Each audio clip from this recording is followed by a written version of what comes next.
and Elena Watson. We're broadcasting out of Deerfield Beach, Florida. Hope you'll join us today.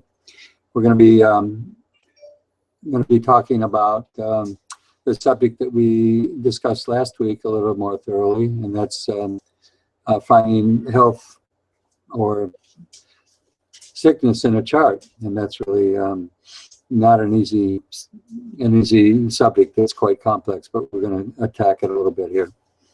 So if you come online, we hope you'll join us. We're going to be on for an hour. And if you have any questions, we hope you'll direct them our way. And Elena will repeat those questions and make sure that everybody has a chance to participate. So we'll wait till people come online here. And when we see somebody online, we'll begin to talk.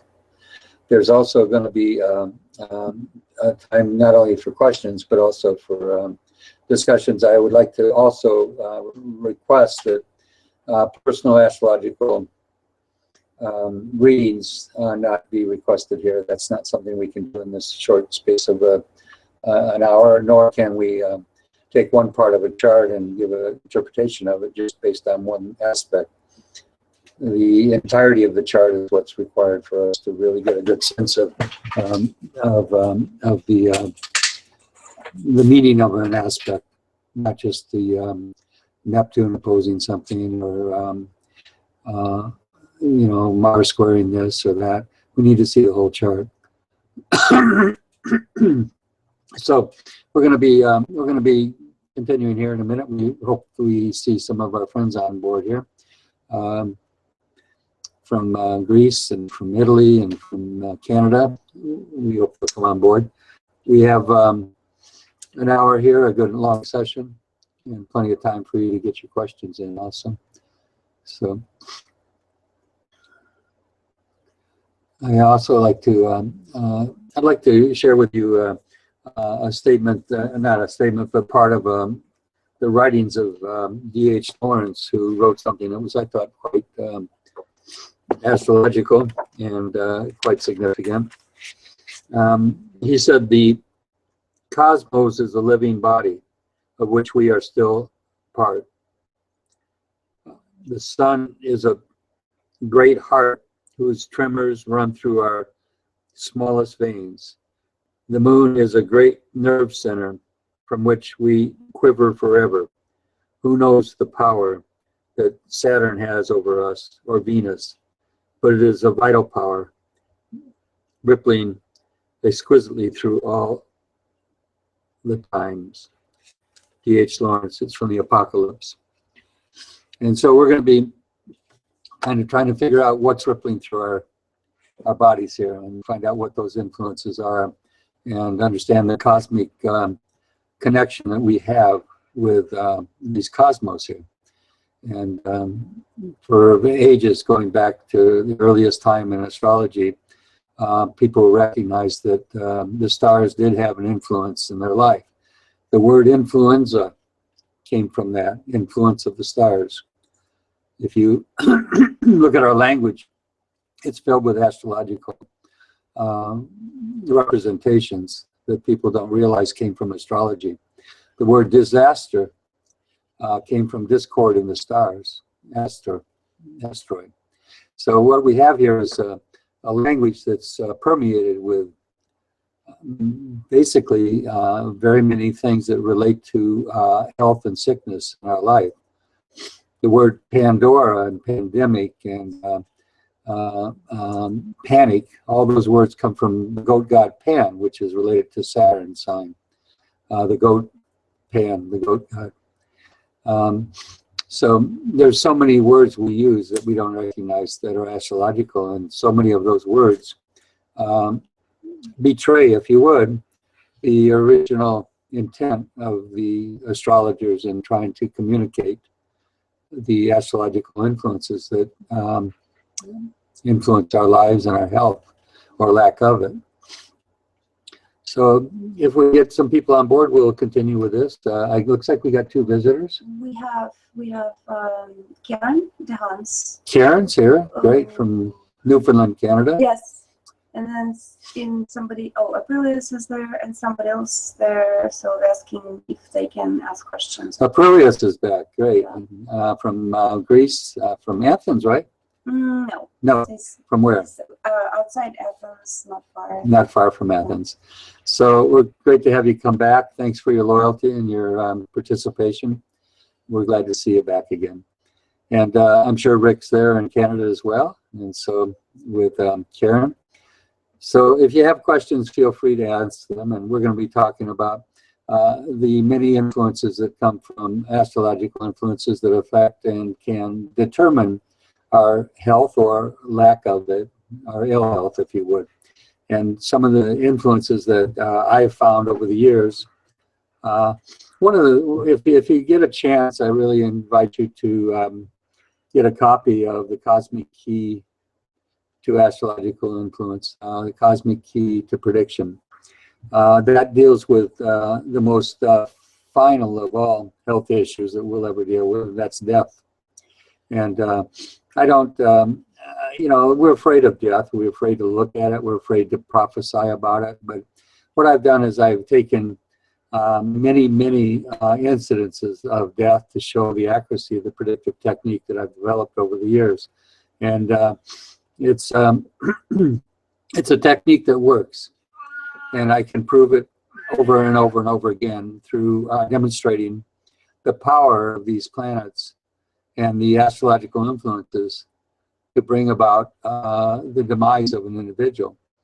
And would I predict that for somebody in this lifetime? Would I take and sit down with a client, and would I say to them that I see death in your chart? No, I wouldn't. I would never predict that to a person.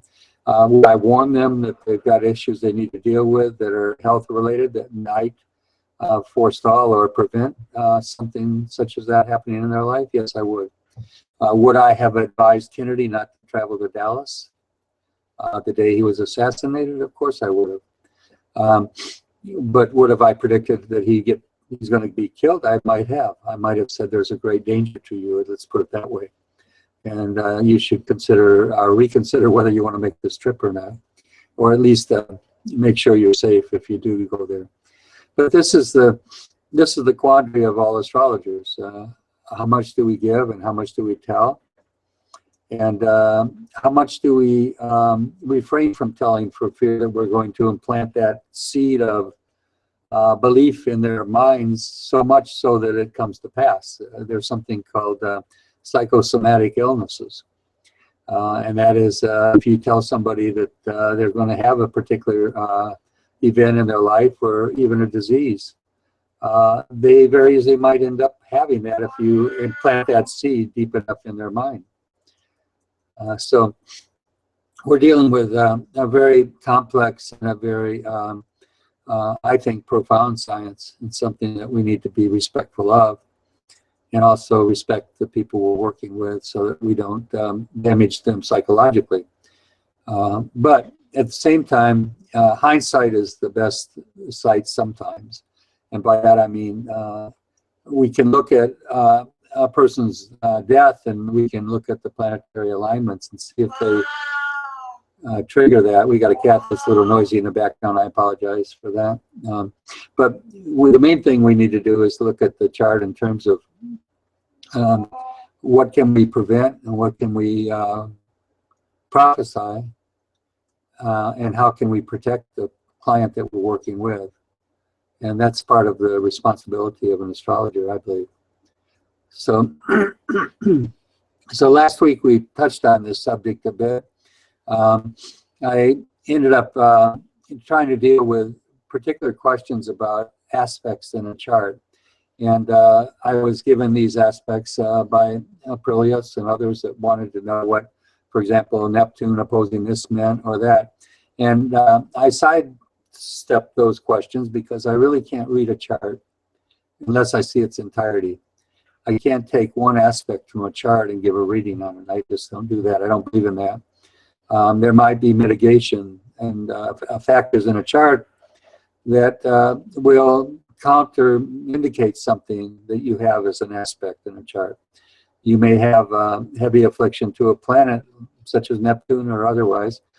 Maybe it's opposing the sun or opposing something. But yeah, you may have a trine from Jupiter over to that planet. So it mitigates it. It causes some amelioration of that influence in the chart. So I need to see the whole chart. Karen has a question. Karen has a question.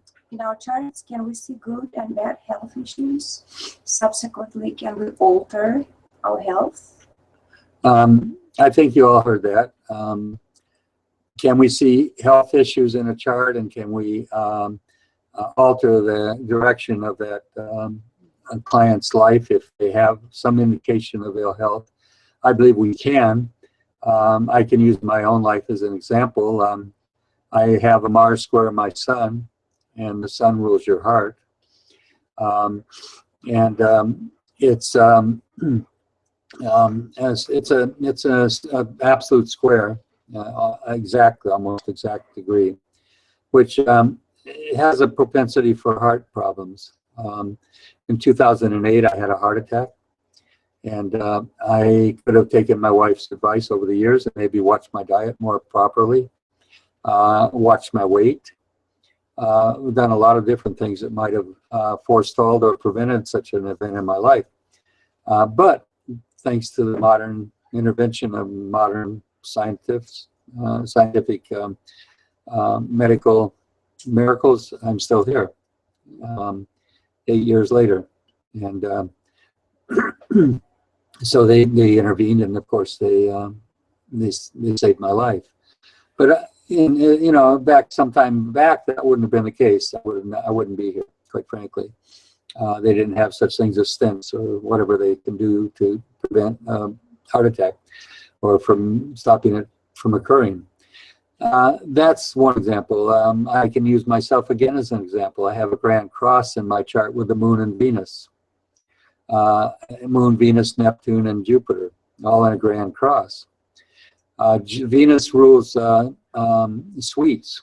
Venus rules your need for sugars and sweets and pastries and things like that. Venus is all that. Venus is sweet, okay? We give someone we love. Venus is all about love and affection and unity and harmony between a person and another person. And what do we do if we want to show our affection to a woman? We generally give them sweets. We give them chocolates. Or we give them something sweet. And we try to demonstrate our affection for that person. And sugars and sweets are, if you have an afflicted Venus, you need to watch out for them, because it can lead to a host of health problems, diabetes particularly for one, which ultimately can lead to kidney failure. And Venus, of course, rules Libra, which rules your kidneys.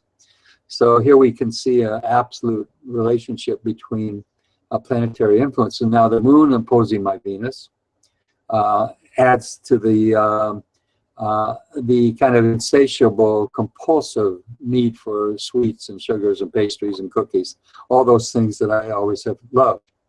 And because the moon is your compulsions, the moon represents the cravings for nurturing, the child at the mother's breast. That's Cancer, the moon. All that stuff represents our desire to fulfill unconsciously that primal need, okay, and to be nurtured and to be comforted by food. And so when you see someone that has a crucified Venus in their chart, or afflicted Venus in their chart, I mean, it might not happen. It took me a lot of years to end up with problems in these areas. I mean, I'm 77 years old.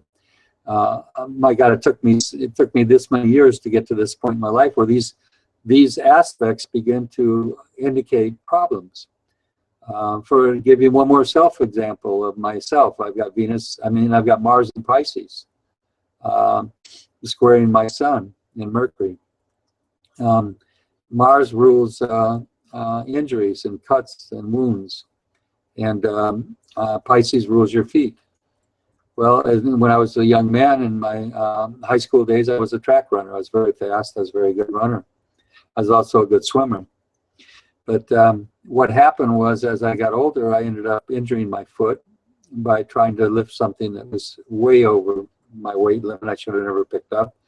up and took it up a spiral staircase. It's actually these cabinets that I'm sitting in front of right here, beautiful old cabinets. And when I was on the bottom of the stairs and somebody at the top, and I was trying to lift this, every step was the most excruciating of all, stress on my foot. Eventually I tore the plantar fasciitis. I created a situation that required surgery on my foot. Now, who would have predicted that? It's in my chart though, you know. So another question, make it loud enough so we can all hear it. Come here, come closer. No, everybody hears it on the chat box. Can you hear it? Okay. Everybody reads it. What type of aspects tend to make someone a smoker, which is very detrimental to the health? Oh, another good question. What aspects make somebody a smoker? Well, we're back to the compulsions. We're back to the moon afflictions. We're back to the need for comfort that comes from providing some type of oral stimulation and substance. Okay, so I think it's also related to the moon. It's not only the moon, though. I think very often I see Saturn and Mars afflictions involved in smoking, which causes, of course, more damage, in my opinion. So that's a very astute question, and I wish I had a simple answer for it, but I'd have to look at the whole chart to see it. But a lot of the self-destructive actions that we take in our life come from Saturn. I used to smoke for 15 years. You used to smoke for 15 years. I was 28. And you're 28 years old. My God, that's a long time. So you started very young. So my question is, do you have Saturn and Mars afflictions in your chart that are pretty profound, in anything involving the moon? That would tend to be the first thing I would look for in that kind of aspect. Self-injury and self-denial. He quit. Huh? He quit. He quit smoking. Yeah. I thought you may quit. No. Quit being online. No. And so I chased you away. But anyway, so yeah, I'm glad you quit. But I would actually have to see the chart and see what's going on. But I would look at those particular planetary influences to see if they don't betray some of that energy that's self-destructive, because that's really what Saturn's about. Saturn is basically is self-afflicting and self-denying and often life-denying energies. And when we have afflicted Saturns, we tend to do things that can be self-undoing in many ways, okay, especially with regards to our health. Mars, the same thing. Mars is a little bit different in its energy. It tends to produce burns and scalds, cuts and wounds, whereas Saturn is chronic diseases, wasting away diseases, things that can cause us to experience long-term disabilities in our health. And so, you know, again, what are the aspects? I was going to add to that. If I see Mercury afflicted in a chart, I usually warn people away from smoking because Mercury rules your lungs. And if it's heavily afflicted, you need to be very, very cautious about that. And I have Mars squaring Mercury in my chart, and I know when I in my youth, my younger years, I worked on a road gang, sledgehammer, jackhammer, and one day we were pouring acid on the cement road, and it was a foggy day, and it was all that acid gas was staying real low, and we didn't have masks on or anything, and that I think it was hydrochloric acid, but whatever the case, and it burned my lungs really bad. And I had to go to the dispensary and could have ended up in the hospital. I had a fever for days as I recovered from that. But that's very much the kind of energy you expect from a Mars-Mercury affliction. April has just confirmed that he's got Mars square Mercury and Mars Pisces Mercury Gemini. So wait, let me slow down on this. So Aprilius has Mars squaring Mercury. And the second comment, Mars Pisces Mercury Gemini. Mars is in Pisces and Mercury is in Gemini. Karen has a question. Also, let me address that real quick before we go to Karen. The Mars in Pisces, is that what he said, Mars in Pisces? Mars square Mercury and Mars in Pisces. Mars in Pisces. Right. I have the same Mars position, Mars in Pisces, scoring my Mercury in Sagittarius. So Pisces, by the way, rules self-undoing. It's a planet of or sign of self-undoing. It's sorrow. It can be the martyr. It can be a lot of things. Mars often will martyr itself, okay, in Pisces. I know in my own life I've subjected myself to many dangerous situations by interceding and trying to be a martyr, if you would, saving somebody else that needed to be saved. And I've saved a life or two in my time, but in the environments that I was in, it wasn't hard to do. But I stood up for what I believed was right. And Pisces is your belief systems. Mars is potentially will stand up strongly for what you believe and defend those beliefs, okay? Which is what's the key word for Pisces? I believe, okay? And Mars squaring Mercury also is a lot of mental conflict, okay? I had that as a child very much. I can recall in my early years, it was almost like there was static and constant energy in my mind and my brains. It was like there was something going on. It was just conflicting all the time. And of course, I had an abusive childhood, so that added to that. But anyway, enough of all this about me. Karen has a question. Let Elena give you that. So health is indicated in the 6th house, or what else should we look for? Okay, that's the question I've gotten many times. In fact, I think it came up last week too. I'm not as big on the 6th house health issue. A lot of people look to the 6th house to find health issues. I look to the planets. I don't understand, I understand the 1st house is the personality I am, and all that Taurus I have, and all the things to do with material work. But I don't find those to be as significant as the aspects of the planets. Those are the real messengers of God. If you would, the angelic spirits, okay, the angels of the planetary energies that are sending messages to us continually. So what I see as the 6th house is more, that deals more with servility. It's the key word of Virgo is I serve, okay? And so it's more, and I see it more work-related in terms of survival work, doing things that are service to others. I also see the 6th house is more regarding and more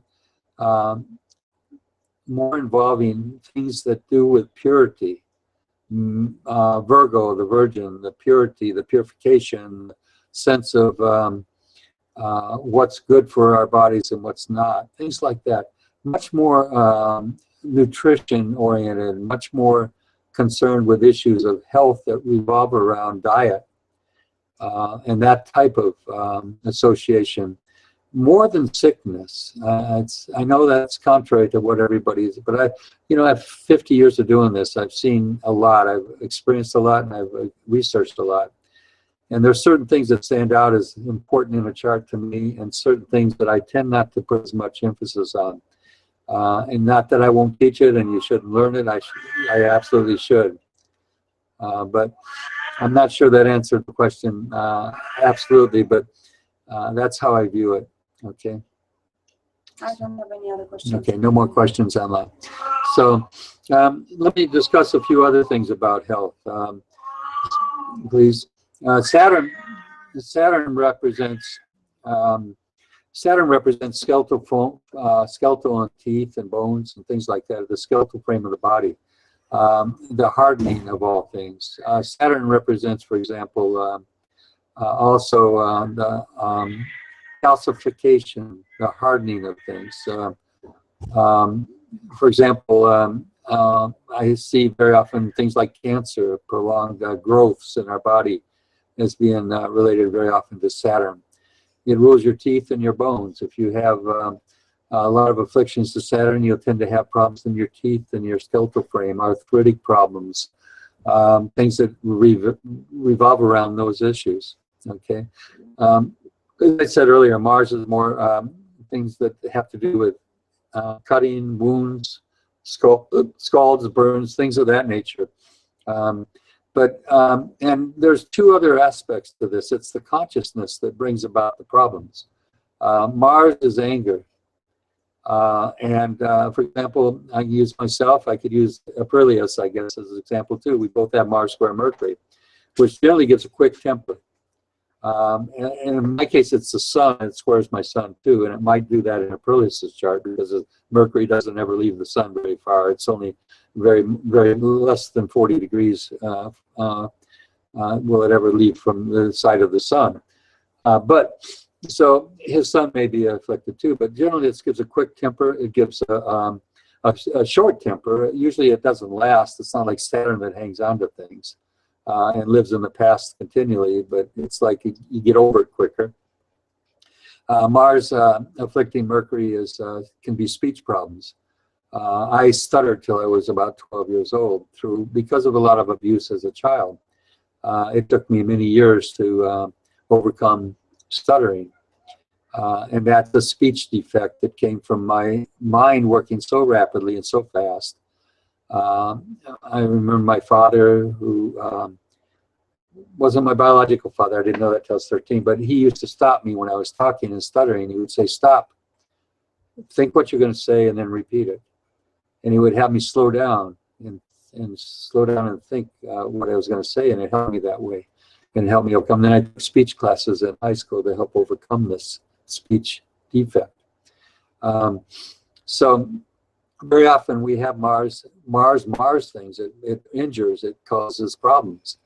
And it can produce problems in speech if it's afflicting Mercury, but definitely affects the mind. Okay, remember Mercury's ancient name was Thoth, Thoth. In Egypt, it was called Thoth, and that's where we got our word thoughts or thought from. So when we have afflictions to Mercury, there's a lot of mental conflict going on. Okay, a lot of this may come from experiencing abuse as a child or abuse in our life somehow. Physical problems that can come from that. There's a lot of aspects to this. So, another question? From Aprileus, would you say that Mars square Mercury means difficulty in then the rest is in Greek? He wrote that in Greek. Okay. Patio na My linguist wife is trying to decipher what Greek you've written here. So no, I failed. I mean, she couldn't quite interpret that. So meaning, would you say that Mars square Mercury, meaning difficulty in rationalizing our actions? Oh, nice question. Again, Aprileus, you're brilliant with the questions. Would Mars squaring Mercury mean we have difficulty in rationalizing our behavior? I think that's really great. I think in my own case, I have to use myself as an example. I'm very irrational when I'm angry. My speech betrays that as well. I also can be very, for all I know and for the wisdom I think I have, I really fall short when it comes to my language skills when I'm angry. And I'll say things and raise my voice to a point that is really out of line with my character. So, and it's like I'm out of control mentally and verbally. So my wife also notices things. Me too, Aprileus. Aprileus says me too. Mm. Another thing I've noticed, my wife is very observant of me, and she knows when I'm stressed, or if I had an altercation last week with a guy in the parking lot. He almost ran me over, and I got right in his face, and he started screaming at me, "I'm a Marine," and I said, "Well, I'm an ex-con." He said, "I'm an ex-Marine." I said, "I'm an ex-con," and I said, "Get out of the car." I was ready to go to war. This guy was a big guy, stout guy, and I probably would have got my ass kicked. But, when I'm angry, I don't care. And Aprileus is probably like that too, because once you lose control, it doesn't matter. The anger takes over, and it holds our attention completely. After this ended, I managed to leave it. We didn't get into a fight, but I was I was steaming in it, but it took, as I said, Mercury, Mars is quick-tempered, but it also gets over it pretty quick. I didn't leave the parking lot. I drove around for a while, and he was walking around the parking lot. I think he was looking for me. Finally, I decided to just confront him. So I pulled in another parking spot in this Publix big grocery store parking lot, and I walked over to him, and I think he thought I was ready to fight with him. And I confronted him, walked right up to him, and I said, I apologize. And I reached out and I said, I really do. I was out of line and I apologized. And I shook his hand. He became the best friend. I'm telling you, we were hugging each other before it was over. And turned out, in fact, I gave him a copy of my book. We got to talking about things, and he was interested in this and that and other. And he called me today, and he thanked me for my book. He said, it's amazing. He says, it's the most amazing book. I'm so excited about reading it. Would you comment, Aprilis is asking, in your case, sir, Mercury is in a detrimental sign, but for me, it's in rulership. Does that make any difference? What sign is Mercury in your chart, Aprilis? I thought I understood. Well, Mercury, oh, wait. In a detrimental sign. No, mine is in Yes. a detrimental. You're right, because Virgo is the rules of Virgo, and the opposite sign of Virgo is Pisces. But in his case, it's in rulership. I don't know what he means. It's in rulership, which means that it's in Gemini probably, because mine's in Sag, my Mercury. My Mercury's in Sag, which is opposite of the Gemini rules, which puts it in a detrimental place. His must be in either Virgo or Gemini, which it would rule. And that's where he's telling me Mercury in Gemini. Mercury's in Gemini, so I was correct. So what we're having here is a very powerful mind, first of all. Mercury in Gemini is very good. Generally, people with Mercury and Gemini are good at trivia. I'm not. Mercury and Sag, I see the big picture, but I can't see the trees for the forest. I see the forest, but not the trees. Mercury in Gemini is very quick-witted, very sharp, very mentally strong. I'd say that gives a lot more strength to you and a lot more ability to deal with facts and learning. I think what you've got is Pisces to Gemini, Mars, Mercury affliction. We're dealing with a bright mind, but somebody that has to be driven to learn. You're constantly being driven by Mars to pursue and to conquer and to understand things. It's a very powerful position. So based upon the rest of the chart, again, we're dealing with part of a chart, and we're not going to do a lot of that tonight, but it's good we're doing it because I'm able to express some of the simple aspects of a chart, but we need to look at the whole chart. Again, I keep emphasizing that. And for all of you that are out there that are watching, I do full readings. We do Skype readings. We take the chart apart, we put it together, we look at it in its entirety in its whole. And you can schedule a Skype reading with me at any time. I'll give out my phone number also here, so if anybody wants to reach us, it's, of course, we can also, I think it'd be easier, email or Skype. But my phone number is 978-413-3933 here in the U.S. But my email address is easy too. That's a lot less tedious to do that, and that's Ron@Pentex, like a writing pen in Texas, PENTEX.com, Ron@Pentex.com, which you can reach us that way as well. But again, back to the subject of health. Always remember that moon afflictions represent compulsive problems, okay? Mercury moon afflictions can be very foolish. My teacher, I remember, told me once when I was in prison, my black teacher who got me into this whole thing, he said, Mercury moon afflictions can be a fool. Okay, and I don't mean that's a very terrible thing to say to somebody if you got a Mercury moon affliction, but it's because the emotional self and the mind are at war. And what I've seen with that aspect is people can act very foolish under emotional duress. Somebody winning at a blackjack table can be horrendously immature and wild and noisy about the fact they just won a hand. That's Mercury moon afflictions very often. Moon is immaturity. The moon represents immaturity in your chart. It's where you need to grow the most and mature the most. I've got a grand cross with my moon, so I had a lot of growing up to do, a lot of maturing to do. Opposing Venus, particularly in relationships, okay? Squaring Neptune, which is self-undoing, prisons, institutions, all those things I went through in my life. And squaring Jupiter. And let's talk about Jupiter in health. Jupiter gives expansion. It's extremes. Can I read a comment? Yeah, we have a comment. From him, from Aprilis. He says, I used to be bad at school, but I like to learn things that school doesn't teach, like astrology. Also, we have 20 minutes left, and can we maybe look at a chart? Okay, a couple things. You know, I was also a very conflicted student in my years in school. And I'm like you, I was driven to find things that really grabbed my attention, that I found interesting, that moved me, motivated me to learn. So I think that's the grand thing about astrology. It teaches you astronomy, it teaches you psychology, it teaches you mythology.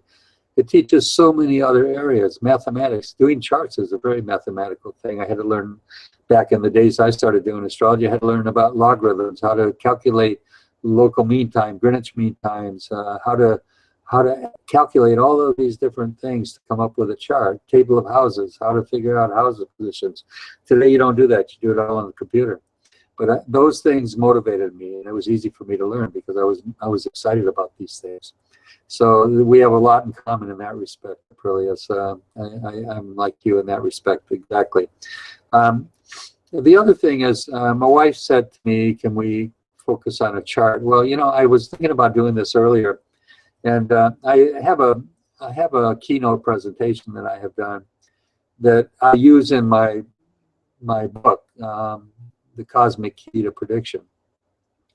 And I thought about using it for demonstration, but I also recognize something, and that is that it's a very complex thing to teach, very complex. And putting it up here might throw people off completely. For example, I use many charts, Steve Jobs' death, John F. Kennedy's death, Anna Nicole Smith, who died of the overdose of drugs, her death. Many charts that I've used to demonstrate the power of astrology to predict death. And I'll show you one of those charts just to give you some idea. I'll show you John F. Kennedy's chart. Let's see if I can do that here, and we can look at that. So let's see how I do this. Start screen share. Okay. All right. So what I've got here is John F. Kennedy's chart, and this is going to be, unless you're an astrologer, it's going to be a little bit maybe too much. But if you look at this chart, you'll see the inner chart is John F. Kennedy's chart. And look at all the planets right here: Mars, Mercury, Jupiter, in the house of death, right on the cusp of the house of death. And look where his sun is. It's in the house of death as well as Venus. And so it's interesting because his life was taken right here, Mars in the house of death. His wife was with him. Venus is right here, joined with it when it happened. We have Mars, Mercury, and Jupiter. Travel is Jupiter and Mercury. Long distance journeys is Jupiter, Mercury, short journeys. And then we got Mars conjunct them, showing death or violence from a trip, a long journey. And then being in the 8th house, and Mars is in Taurus. Very difficult place, again, detrimental place for it to be in Taurus, opposite Scorpio. And so if you look at this, what I had done is I put the progressed moon out here, and I put transit Saturn on the outer cycle here, on that outer circle. So these are the predictors that I use to do a chart and to understand what's going on.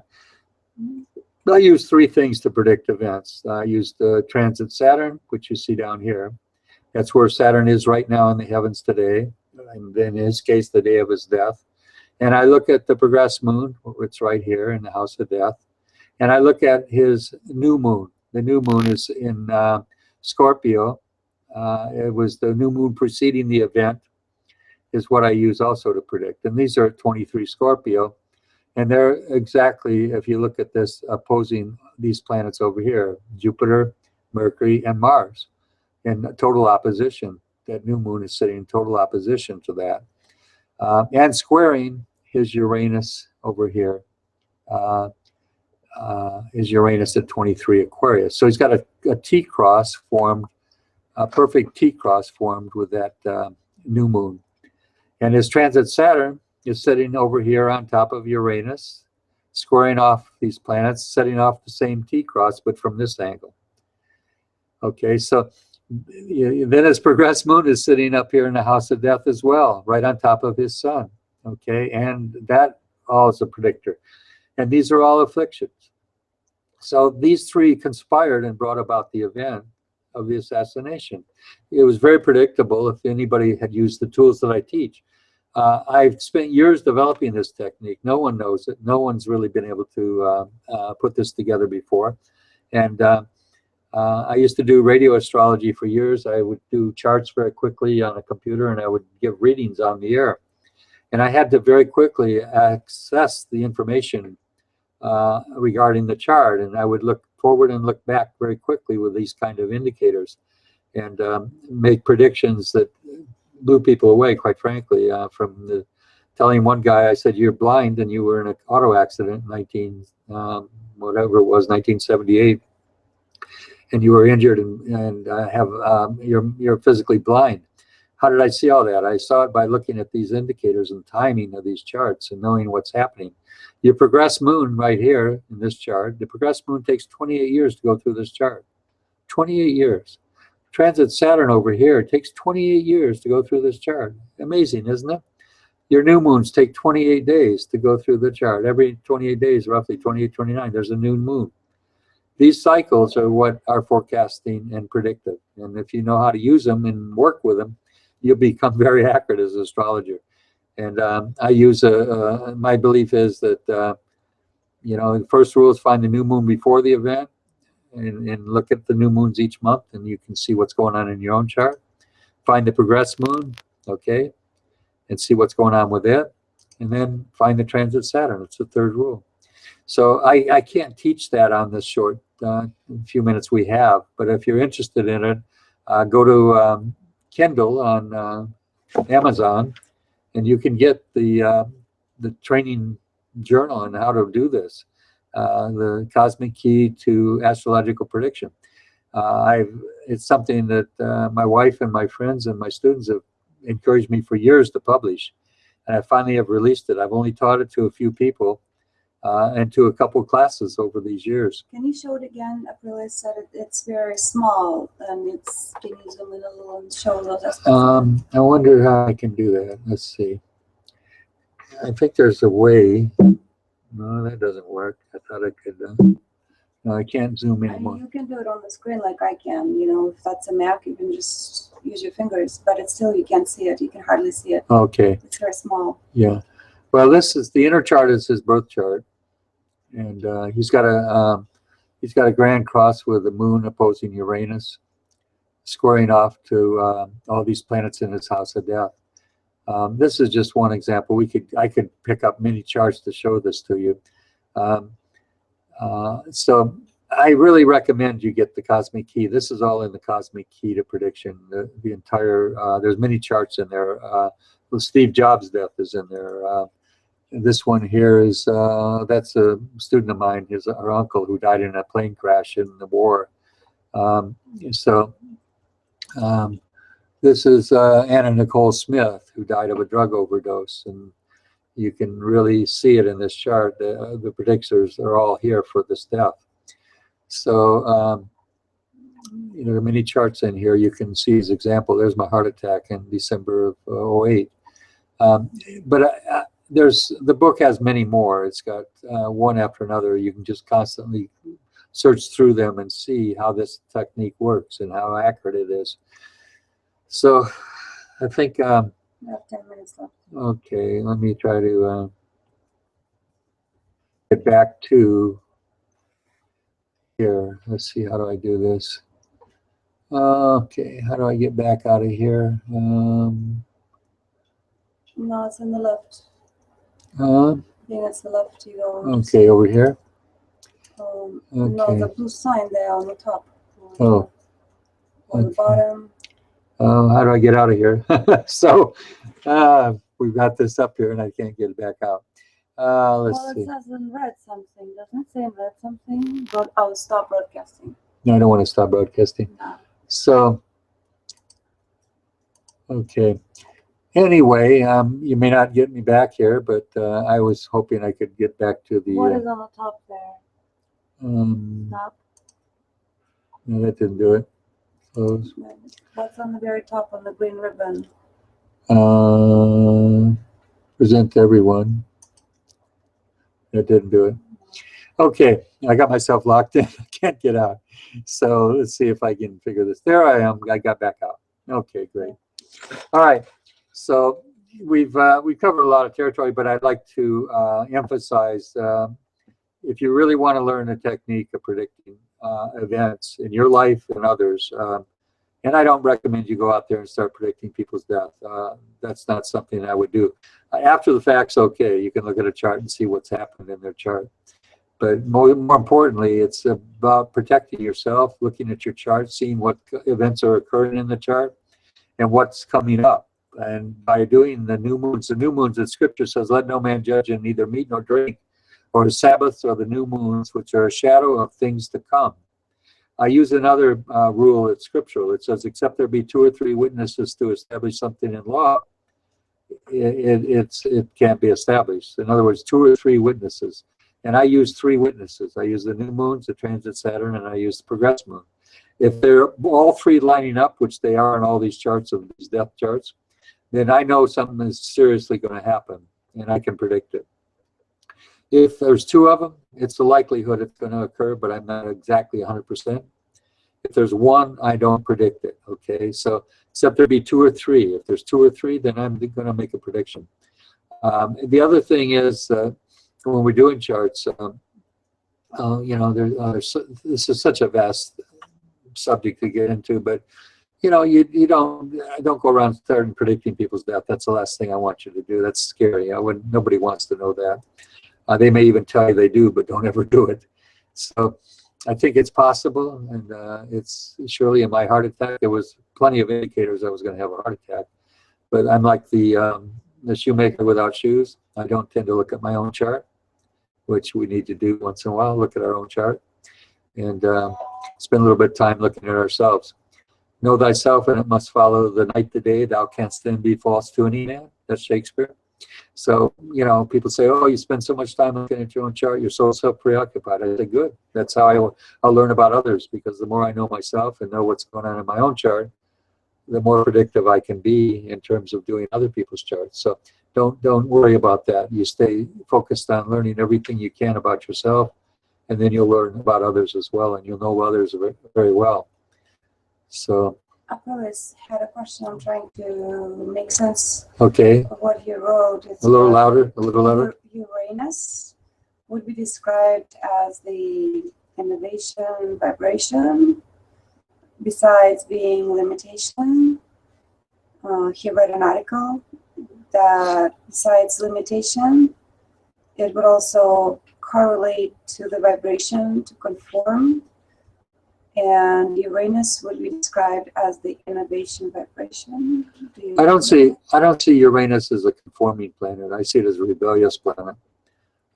Whoever wrote that article, I don't see that so much. It's much more of the rebel. It's somebody that is trying to pave their own way in life. Generally, Uranus. It also represents very innovative thinking, ingenious, if you would. We say of somebody that is eccentric, that's Uranus, eccentric. They tend to basically, you know, they move at their own drumbeat. They don't move at everybody else's. And it can be disruptive. It can be revolutionary. That's what Aquarius is all about. Uranus is revolution. And it's sudden unexpected things, like earthquakes, okay? Things that happen just unexpectedly. The rug's pulled out from under you. Uranus also rules electrical things, electricity. I was experienced the worst aspect of my chart when my progressed moon was opposing my Uranus. When I was a bad kid, when I was young, I was actually tortured with an electric cattle prod in Mexico when I was doing some illicit gun selling across the border. So my life's, if you wrote my life story, it would read like fiction. Kieran has a question, I guess this would be the last question. Are there particular aspects indicating any given disease, such as Alzheimer's disease, for example? It's a very good question. I also have a question about particular diseases. Are there any indicators of particular diseases in a chart by planetary aspects? There are, I believe. I think Saturn Mercury afflictions can be the calcifying, hardening, the crystallizing force can affect the thought process very much. Can produce long-term problems, I think, in stagnating the thinking, okay, blocking the ability to think well. For me, that's what Saturn does. Saturn is an obstructing energy, and it's a calcifying, crystallizing energy, and the hardening of things, okay. I remember Nixon, who was a Capricorn, had a blood clot in his knee. And that always amazed me. I mean, first, blood clots are ruled by Saturn. Saturn rules the clotting up of things, the hardening, the crystallizing force of nature. And the knees rules Capricorn. Okay, so we say the part of the body that Capricorn rules is the knees. And he could have died from that blood clot. So, again, there are diseases, I believe, are often understood and seen. There's a book I've been looking at that I've had for a long time, and I tend not to often read my own books, but it's called Medical Astrology, and it's by University Books, and it's got a lot of interesting things in it. The author is Omar Garrison, Garrison, University Books. And he wrote it back some years ago, but it's got a lot of information in it. And I really recommend, there's so many specialties you can get into astrology. A lot of people are, into different kinds of astrology. There's horary astrology, which predicts events and basically outcome of events. There's medical astrology, which this book's about. This is his specialty. And I really, there's so many different things that you can find out there. That there's nutrition in astrology. He deals a lot with nutritional needs. If you have afflictions of Saturn, you're going to probably have calcium problems, calcium depletion, and magnesium. These types of things. Magnesium is Jupiter magnified to make large. Magnesium, calcium hardens and makes the bones more strong. But you have to take the two together for calcium to be absorbed. So calcium doesn't get absorbed. My wife is saying you have to take them both together, the calcium, magnesium, to get them absorbed. That's vitamin D. And so vitamin D and other things. This is a whole area. I have a student who was a nutritionist when she was younger. She became an airline stewardess. But when she was younger, she was a student, a nutritionist. And I said, this would be an extraordinary area for you to move into and to write about and to understand and teach, because she has that nutritional background. So if somebody has a sun affliction, we say you should take more vitamin E, which there's the sunshine vitamin, actually, vitamin D, sunshine vitamin, and E as well, okay? So there are many things, and nutrition is a big subject, but you can carry it into astrology and learn so much. Astrology will teach you a lot about nutritional things. And for example, one vitamin alone may not be very effective, but if you combine it with something else, for example, selenium, which is a very important nutrient, is given, if you take it with vitamin E, it potentiates everything. It makes the uptake of the vitamin E accentuated by 1,000-fold, because you combine them together. Again, so this is a subject that I'm not 100% on. I surely have a lot to learn in that particular arena. But when we're dealing with diseases in a chart, does it correlate to the moon, selenium? That's a good question. Who asked that?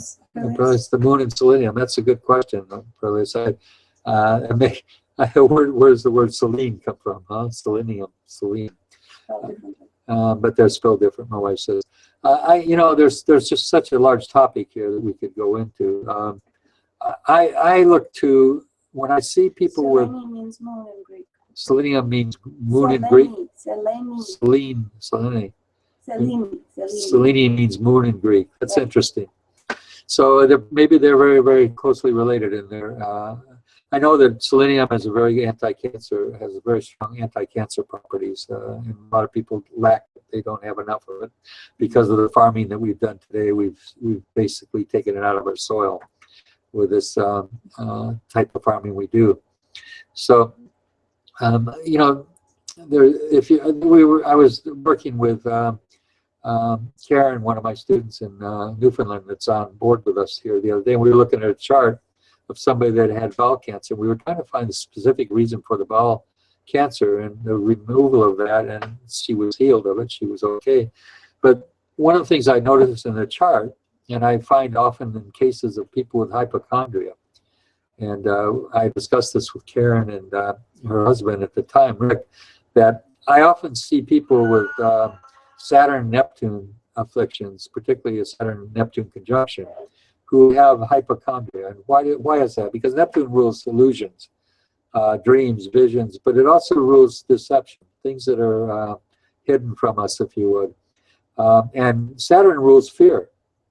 So if you combine those two planets together, you also get very often a hypochondria, a fear of, I got a pain here, it must be something I'm going to run to the doctor, there's something really wrong with me. Paranoia, which is Saturn. Saturn rules feelings of fear and dread and all these things. And you put that with Neptune, which is a strong imaginative planet. Neptune is a powerful imagination. You put those two together, you also get very imaginative paranoia. And so this is one more thing in looking at a chart. Does that mean that she didn't have cancer? I don't know. All I know is that doctors very often will act on a case if they believe that if somebody keeps complaining about something, they will find something to do surgery for, and they'll make their dollars and buy their new Mercedes with it. 2 minutes over. Okay, so my wife says we're over time. My gosh, this goes so fast. I really want to thank you, Aprilius, and thanks for all of you that come on board, Karen and Rick. Thank you, and making this happen. And we'll post this on YouTube for you, and you can look at it later if you'd like. But again, I want to thank you all, and thanks for being part of this weekly session. And kudos to you, Aprilius. Thanks again for all your support. Karen, Rick, have a good night.